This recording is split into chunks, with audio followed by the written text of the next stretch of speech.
नवनीत राणा यांना भाजपतर्फे अमरावती लोकसभेची उमेदवारी जाहीर झाल्यामुळे ही लढाई धनशक्ती विरुद्ध जनशक्ती अशी होणार असून नवनीत राणा यांनी 5 वर्षाच्या कार्यकाळात भारतीय जनता पक्षाचे नेते कार्यकर्ते व अमरावती जिल्ह्यातील नेत्यांसोबत जी वागणूक दिली त्यामुळे माझा विजयाचा मार्ग सुकर झाला अशी प्रतिक्रिया महाविकास आघाडीचे काँग्रेसचे उमेदवार बळवंत वानखडे यांनी दिली आहे।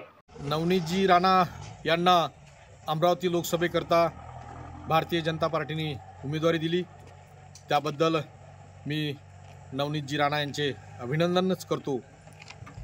पण ही जी लढाई आहे ही लढाई धनशक्ती विरुद्ध जनशक्ती अशी लढाई राहील आणि जनतेचा आशीर्वाद त्यांनी केलेल्या 5 वर्षात विविध पक्षातील लोक असतील, मान्यवर असतील, त्यांच्यासोबत केलेली वागणूक आणि मतदारसंघात न केलेली कामं यामुळे माझा विजय हा निश्चित त्यांच्या माध्यमातून सुकर झाला।